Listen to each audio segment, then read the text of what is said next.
Bonjour à tous et bienvenue sur notre chaîne. Aujourd'hui, nous allons nous plonger dans l'un des textes les plus célèbres et les plus aimés de la Bible, le psaume 23. Que vous soyez familier avec ce texte ou que vous le découvriez pour la première fois, j'espère que cette exploration vous apportera réconfort, espoir et une nouvelle perspective. Le psaume 23 commence par une phrase puissante. « L'Éternel est mon berger, je ne manquerai de rien. » Pensez-y un instant. Un berger. Quelle image cela évoque-t-il? Un berger est quelqu'un qui guide, qui protège, qui prend soin de son troupeau avec une attention de tous les instants. Il connaît chaque brebis, ses besoins, ses faiblesses. En affirmant que l'Éternel est notre berger, le psalmiste, traditionnellement identifié comme le roi David, exprime une confiance totale. Ce n'est pas une confiance aveugle, mais une confiance née de l'expérience. David, qui fut lui-même berger dans sa jeunesse, savait exactement ce que ce rôle impliquait. Il savait que les brebis, sans leur berger, sont vulnérables, désorientées. Mais avec lui, elles sont en sécurité. « Je ne manquerai de rien » n'est pas une promesse de richesse matérielle, mais une assurance que nos besoins fondamentaux, nourriture, sécurité, direction, seront comblés. C'est la promesse d'une vie de suffisance et de contentement sous une guidance bienveillante. Le verset suivant continue sur cette lancée. « Il me fait reposer dans de verts pâturages. Il me dirige près des eaux paisibles. » Imaginez la scène. Des champs verdoyants, une source d'eau calme. C'est une image de paix, de restauration. La vie est souvent trépidante, stressante. Nous courons sans cesse, nous nous sentons épuisés. Ce verset nous rappelle l'importance du repos. Un bon berger sait que ses brebis ont besoin de se reposer pour reprendre des forces. Il ne les pousse pas sans cesse. Il les mène vers des lieux de tranquillité. De la même manière, ce texte nous invite à trouver ces verts pâturages dans nos propres vies. Ce sont ces moments où nous pouvons nous déconnecter du bruit du monde, nous ressourcer spirituellement et émotionnellement. Les eaux paisibles symbolisent le rafraîchissement. C'est l'eau qui étanche la soif, qui nettoie, qui vivifie. Ce sont ces moments de clarté et de paix intérieure que nous procure une connexion profonde avec notre guide spirituel. Puis vient le troisième verset. « Il restaure mon âme. Il me conduit dans les sentiers de la justice à cause de son nom. » Restaurer l'âme, c'est une idée profonde. Parfois, notre esprit est brisé, fatigué, découragé.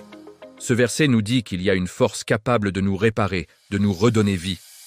Ce n'est pas une simple pause, c'est une véritable guérison intérieure. Et ensuite, il me conduit dans les sentiers de la justice. Un berger ne mène pas ses brebis sur des chemins dangereux ou des impasses. Il connaît les bons sentiers, ceux qui mènent à la sécurité. Dans notre vie, cela signifie être guidé pour faire les bons choix, pour vivre d'une manière qui est droite, honnête et en accord avec nos valeurs les plus profondes. Et pourquoi fait-il tout cela? À cause de son nom. Cela signifie que la réputation du berger est en jeu. Un bon berger est fier de son troupeau. Notre bien-être reflète la nature de notre guide. C'est une assurance que son engagement envers nous est inébranlable, car il est lié à son propre caractère. Maintenant, nous arrivons à un tournant dans le psaume, le fameux verset 4. « Quand je marche dans la vallée de l'ombre de la mort, je ne crains aucun mal, car tu es avec moi. Ta houlette et ton bâton me rassurent. » Ce verset est incroyable car il ne nie pas la réalité des difficultés. Il ne dit pas « tu ne traverseras jamais de vallée sombre ». Au contraire, il reconnaît que ces moments existent. La vallée de l'ombre de la mort peut représenter la maladie, le deuil, la dépression, la peur, l'échec. Toutes ces expériences humaines profondes et douloureuses. Mais la promesse n'est pas l'absence de difficultés, mais la présence d'un compagnon au milieu d'elles. Je ne crains aucun mal, car tu es avec moi. C'est la clé. La peur diminue non pas parce que le danger disparaît, mais parce que nous ne sommes pas seuls pour y faire face. La houlette et le bâton du berger sont des outils. Le bâton sert à se défendre contre les prédateurs, à repousser le danger. La houlette, avec son crochet, sert à guider les brebis, à les ramener sur le bon chemin si elles s'égarent, ou même à les tirer d'un mauvais pas. Ces outils sont des symboles de protection et de direction. Ils sont la preuve tangible que le berger est activement engagé à assurer notre sécurité. Après avoir traversé la vallée sombre, le décor change radicalement. Verset 5. Tu dresses devant moi une table en face de mes adversaires. Tu oins d'huile ma tête et ma coupe déborde. L'image passe de celle d'un berger avec ses brebis à celle d'un hôte généreux avec son invité d'honneur. Imaginez. Vous sortez d'une période difficile et là, au lieu de continuer à lutter, vous êtes invité à un banquet. Et ce banquet est dressé en face de vos adversaires. Cela ne signifie pas se vanter ou triompher de manière arrogante. C'est une déclaration de victoire et de justification. C'est la preuve que malgré l'opposition, malgré les difficultés, vous avez été soutenu et honoré. Tu oins d'huile ma tête est un geste d'accueil et d'honneur dans l'ancienne culture du Moyen-Orient. L'huile parfumée était utilisée pour rafraîchir un invité fatigué par son voyage. C'est un signe de soin, de respect, de célébration. Et ma coupe déborde. Ce n'est pas juste une coupe pleine, c'est une coupe qui déborde. C'est l'image de l'abondance, de la générosité sans mesure. Après la suffisance des verts pâturages, nous arrivons à l'extravagance de la bénédiction divine. C'est une promesse que non seulement nous survivrons à nos épreuves, mais que nous en sortirons pour faire l'expérience d'une joie et d'une abondance qui dépassent nos attentes. Enfin, le psaume se conclut par une affirmation de confiance pour l'avenir. Verset 6. Oui, le bonheur et la grâce m'accompagneront tous les jours de ma vie, et j'habiterai dans la maison de l'Éternel jusqu'à la fin de mes jours. Ce n'est pas un souhait, c'est une certitude. Oui, le bonheur et la grâce m'accompagneront. Ce ne sont pas des choses que nous devons poursuivre ou essayer d'attraper. Ce sont des compagnons de route qui nous suivent, qui nous escortent à chaque instant. Tous les jours de ma vie, pas seulement les bons jours, mais aussi les mauvais. C'est une promesse de fidélité constante. Et la destination finale? J'habiterai dans la maison de l'Éternel jusqu'à la fin de mes jours. L'image de la maison évoque la sécurité, l'appartenance, la permanence.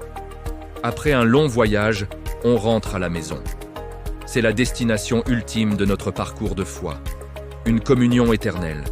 Une relation ininterrompue avec ce berger, cet hôte, ce guide. Ce n'est pas seulement une fin, c'est un état d'être. Vivre dans sa présence, en permanence. Le psaume 23 est un voyage complet.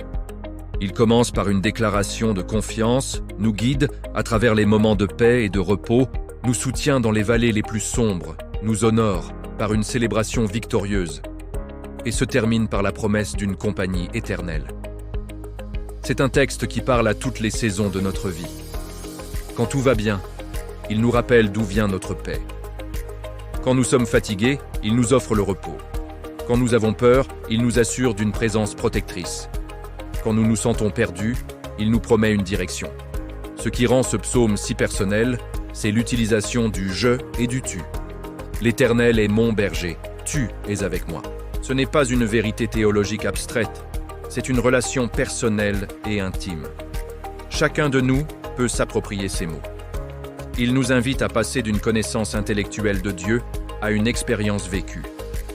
Si vous traversez une période difficile en ce moment, accrochez-vous à l'image de la vallée. Vous n'êtes pas seul. Votre berger est avec vous.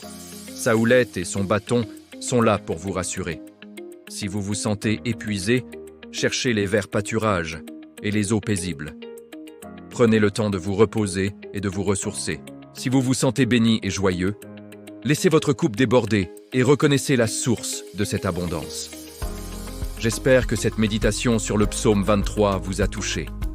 C'est un trésor de sagesse et de réconfort qui a traversé les siècles sans perdre de sa puissance. Je vous encourage à le relire, à le méditer, à le laisser infuser votre cœur et votre esprit. Merci beaucoup de m'avoir écouté aujourd'hui.